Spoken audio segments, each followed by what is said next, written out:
7 minutes pour convaincre. L'idée est qu'on a ce matin entendu plutôt de la parole publique, que ce soit l'État, que ce soit les collectivités, au travers des élus, des agents, qu'on va retrouver bien sûr dans l'après-midi. Mais tous ces dispositifs ne peuvent se mettre en place. Aujourd'hui, le secteur public a fait son deuil de produire seul le numérique et les services publics numériques. Et c'est probablement une bonne chose, sous réserve que les relations avec les entreprises obéissent aux règles républicaines, et je suis certaine que c'est le cas des entreprises qu'on va entendre maintenant. Et donc l'idée dans le schéma des assises de l'identité numérique du citoyen, c'est que des entreprises ou des organisations d'entreprises présentent leurs solutions liées à ce sujet. Donc aujourd'hui, pour la Normandie, même si je sais qu'ils peuvent aller bien au-delà avec leurs clients et les prestations qu'ils proposent, je demande donc à Valentin Lecaillé, qui est chargé de projet, c'est ça que je cherchais, chargé de projet au pôle TES, de bien vouloir venir sur le plateau, et donc à Bertrand Pladeau, de le rejoindre, qui est cofondateur et directeur des opérations de Déjà Mobile. Et vous êtes tous les deux membres du projet et du consortium Art Déco. Donc, malheureusement, on est obligé d'excuser nos partenaires de DocaPost qui n'ont pas pu être présents aujourd'hui pour les raisons que vous connaissez d'enjeux de transport notamment. Et donc, nous allons peut-être en profiter. D'ailleurs, je ferai peut-être une petite interpellation dans la salle d'une ou deux personnes qui travaillent sur ces sujets-là. Donc, je vous propose de jouer le jeu. Allez, 7 minutes, mais comme vous n'êtes que deux, on va dire 10 minutes chacun, pour nous convaincre sur les solutions que vos entreprises ou vous-même portez.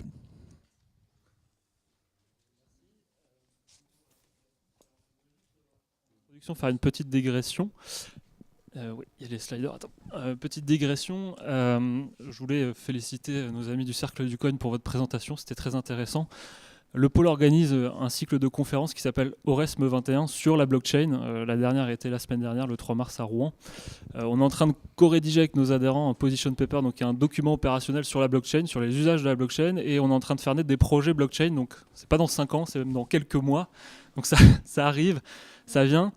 Et je dirais que la boucle est bouclée puisqu'on est aujourd'hui dans l'espace Nicolas Orem, donc c'est un peu le hasard des choses, mais voilà, la boucle est bouclée. Je voudrais juste revenir le pôle TES. Alors, on n'a pas de clients, on n'est pas partenaire à proprement parler du projet Art Déco, mais on est un pôle de compétitivité, c'est-à-dire qu'on est une association dont l'objectif est de faire travailler à la fois des laboratoires de recherche, donc des académiques, des industriels, qu'ils soient grands groupes, PME ou start-up, et des collectivités territoriales sur des projets de R&D d'innovation collaborative. Donc notre rôle, c'est vraiment l'innovation collaborative, si j'arrive, voilà. L'innovation collaborative basée sur un socle technologique qui est maîtrisé par l'ensemble de nos adhérents. Donc quand on parle de tests de transactions électroniques sécurisées, c'est un terme un petit peu barbare. Aujourd'hui, on fait référence à de l'échange d'informations numérique basé sur un triptyque qui est la sécurité, l'interopérabilité et la fiabilité de l'information. Et tout ça, ça fait référence à la fois à des technologies de hardware, donc du solide, du middleware, le protocole de communication, et du software, donc la partie front office où on a du logiciel et toutes ces choses-là. Donc on adresse des technologies liées à la blockchain, à la cryptographie, au NFC, au Li-Fi, au Bluetooth, j'en passe, c'est des meilleurs, à l'électronique, la microélectronique, tout ça pour faire de l'innovation collaborative, je vous l'ai dit, et valoriser les compétences et les savoir-faire du territoire en se penchant avant tout sur les usages et les besoins des communautés d'utilisateurs et qui sont aussi des marchés porteurs pour le territoire normand. Donc on a 4 départements usages basés sur ce socle technologique, la santé, enfin la e-santé, le e-tourisme, la e-agriculture et la collectivité connectée, dont le coordinateur est Yvon Noël, Yvon, je te cherche, tu es là, qui interviendra tout à l'heure sur une table ronde. Et ce qu'on appelle les usages émergents. Donc on sait travailler en bonne intelligence avec les autres pôles de compétitivité, associations, clusters, filières du territoire, mais aussi hors territoire normand. On travaille avec des pôles et des associations en Ile-de-France, en Bretagne et autres. Donc c'est notre force, c'est la transversalité du numérique. Je l'ai entendu ce matin, c'est vrai, je le confirme aussi. En quelques chiffres rapidement, le pôle, c'est quoi? C'est 130 adhérents, qu'ils soient des grands groupes, des PME, des startups, des collectivités territoriales, j'en parlais tout à l'heure, qui s'impliquent de plus en plus dans les projets qui sont soutenus par le pôle, en ouvrant les infrastructures, qu'elles soient physiques, numériques, donc en impliquant le personnel aussi sur les transitions numériques des projets.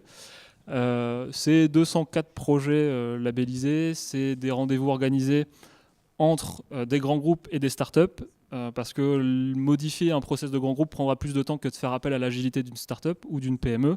C'est des rendez-vous organisés entre des collectivités et des industriels et ou des académiques et ou des consortiums. C'est 555 millions d'euros de co-investissement R&D. C'est des événements organisés comme la manifestation RESME 21 la semaine dernière sur la blockchain.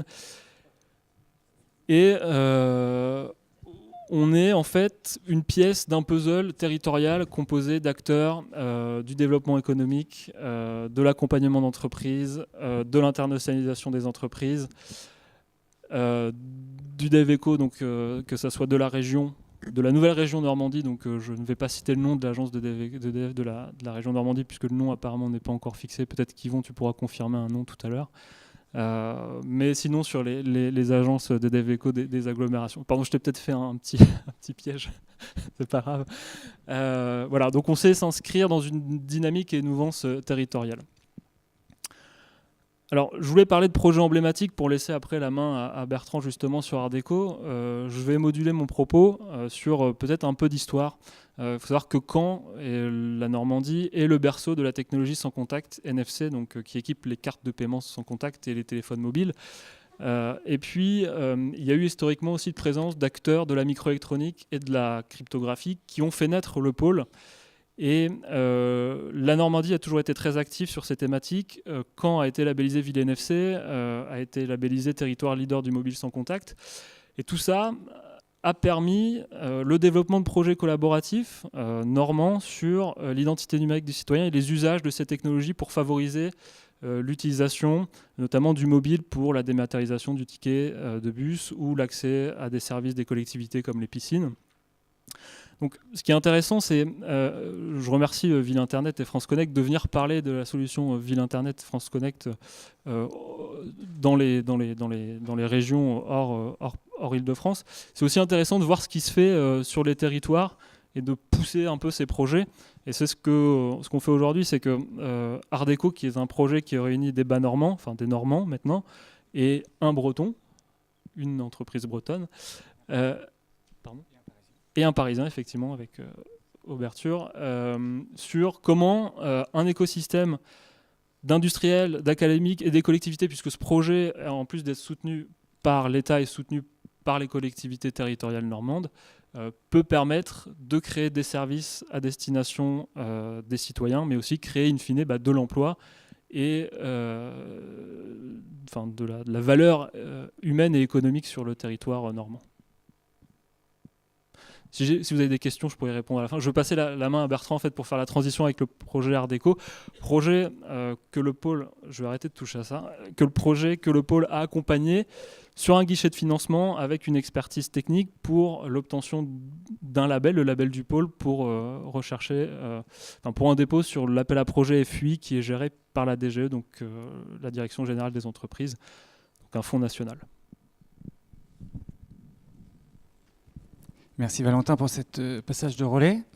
Donc, je suis Bertrand Plado, donc j'ai le plaisir de représenter le consortium Art Déco, donc qui est une réunion de plusieurs acteurs industriels et académiques. Donc le projet Art Déco, donc, son petit nom, ça signifie architecture de déploiement de services pour les collectivités locales. Donc le point central de notre démarche, c'était de répondre à des besoins des collectivités. Donc, passer au transparent suivant. Voilà. Les acteurs du projet, donc, dont on en a un certain nombre de représentants dans la salle. Donc, pour le monde industriel, on a un certain nombre de PME et d'industriels. Donc, on a Orange qui est représenté par Sophie. On a le groupe Hop CEV par Hervé Jean. Et puis, on a côté universitaire, l'école management de Normandie avec Jean Denis qui sont dans la salle, que vous pourrez interroger après coup. Donc,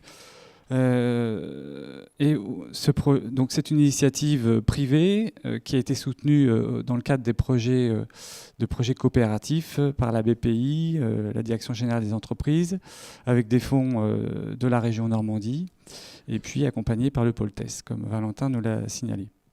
Donc, qu'est-ce que c'est que ce projet Art Déco ?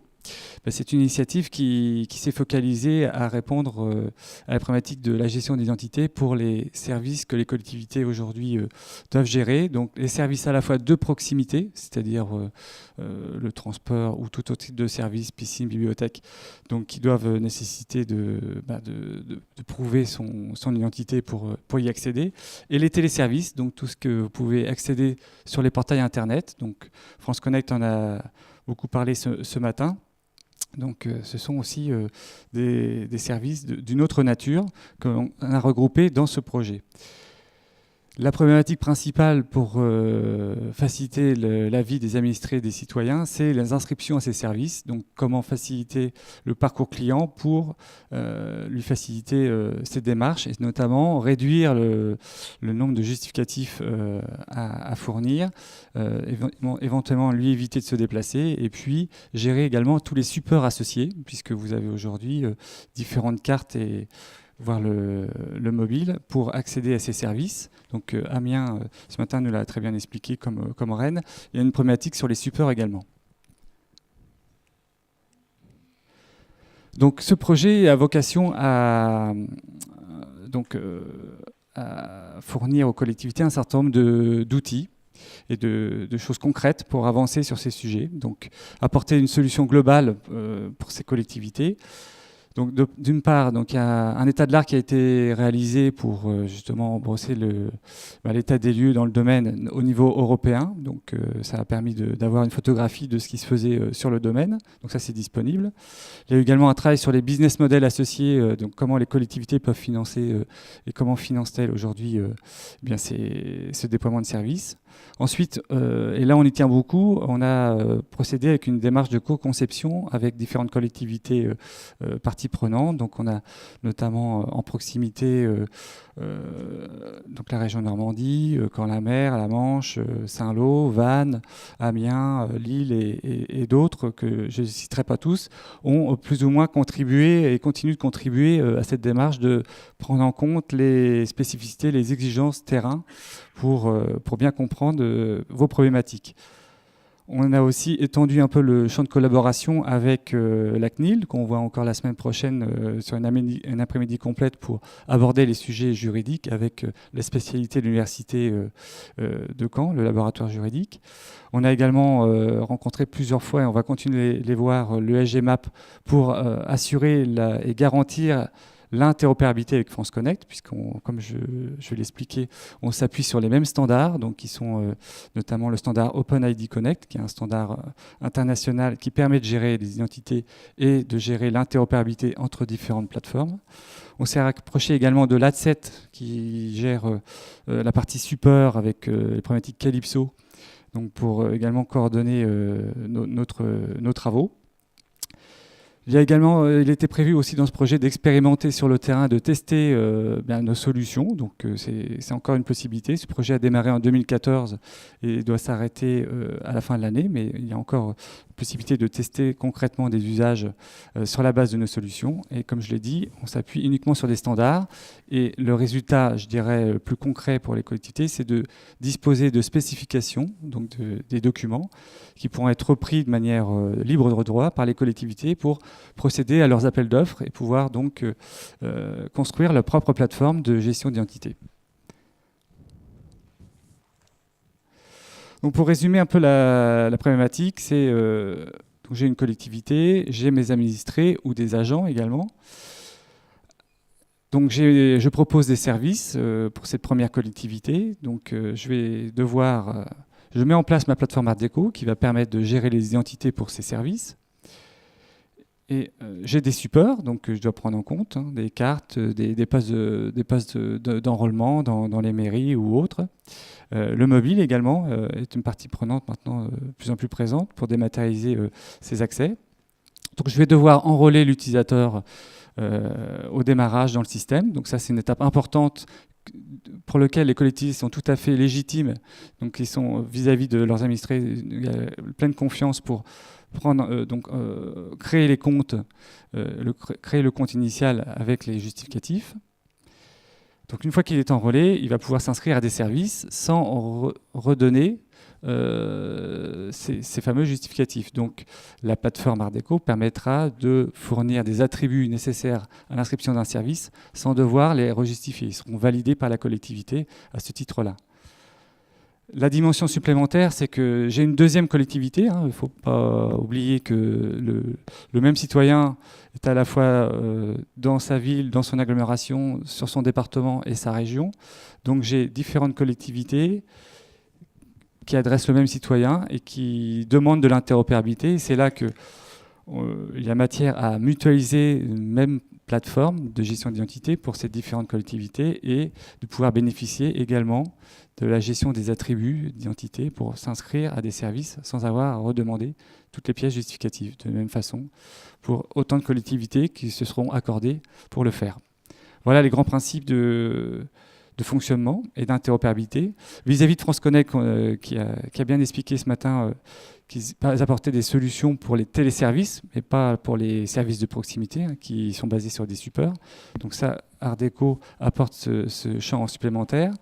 Donc j'ai illustré ici de quelle façon on peut imaginer on a déjà acté avec eux qu'on est complémentaires, puisqu'on répond à un champ de problématiques qui n'adressent pas aujourd'hui. Donc aujourd'hui, en tant que fournisseur de services, je m'inscris avec un bouton Ardeco qui permet de m'authentifier et de récupérer mes attributs. Il suffit éventuellement de proposer un bouton supplémentaire à côté pour dire je m'identifie grâce à France Connect. Je vais être renvoyé vers le fameux portail qu'on a vu ce matin qui permet de retrouver un certain nombre de choix d'authentification. Et c'est là que la grande différence, ce qui n'a pas pu être développé ce matin, c'est que les collectivités elles-mêmes peuvent devenir fournisseurs d'identité, au même titre que la DGFiP ou la CAF ou la Poste. La collectivité peut être présente dans ce portail France Connect et devenir le moyen d'authentification pour récupérer les attributs chez ce fournisseur de services. Donc c'est au choix de l'utilisateur lui-même, du citoyen, de choisir sa propre authentification en tant que fournisseur d'identité. Donc le résultat, c'est qu'ensuite, quand je reviens dans l'univers de la collectivité, je donne mon consentement pour donner mes attributs à ce service. Donc si le service a besoin du nom, prénom, de l'adresse ou toute autre chose, voilà, de la même façon, on applique les principes du standard, comme France Connect les applique. Et ensuite, j'accède à mon service. Et quel que soit le support, là, cette fois-ci, c'est-à-dire que je peux aussi accéder à ces services sur un mobile, sur une carte, et pas seulement sur un portail Internet. Voilà, donc le dernier transparent, pour finir de vous convaincre de l'intérêt d'Ardeco, c'est que donc, on est une démarche ouverte de collaboration. Donc, il ne faut pas hésiter à venir nous voir pour justement. Donc, on a un certain nombre de propositions pour faire avancer ce sujet de l'identité. On a un certain nombre d'entretiens et d'enquêtes qui sont organisés par l'école de management de Normandie pour mettre à plat vos problématiques et prendre en compte toutes les contraintes. On a également des scénarios d'usage qu'on continue d'améliorer et qu'on peut tester avec vous. Et puis on traite également tous les aspects juridiques et organisationnels parce que ce sont des projets, comme on l'a dit déjà ce matin avec les élus, qui vous impactent fortement, qui impactent la partie agent. Et donc, on traite ces aspects-là pour essayer de trouver les bonnes solutions et l'accompagnement au changement. Dans le but d'avoir une vision et d'avoir un référentiel documentaire qui vous permette de concrétiser ces projets et puis de les mener à bien tout en simplifiant la vie des citoyens. Merci. Merci beaucoup pour cet éclairage précieux. C'est donc un acteur indissociable. Vous représentez l'acteur indissociable des entreprises sur la chaîne, j'ai envie de dire, de l'identité numérique. Le jeu n'est pas de proposer des questions et des réponses. En revanche, je voudrais quand même signaler la présence du Sinov IT qui représente également les entreprises ici. Si vous voulez nous expliquer en 2 mots, donc partenaire de l'association Ville Internet, sur les enjeux, on va dire, de partenariat public, privé, population. Hein, on est un peu sur ces sujets-là. Je vous amène le micro pour... vous l'avez, voilà, pour 2 petites minutes de présentation aussi. Une autre façon de représenter les entreprises dans ce temps du début d'après-midi.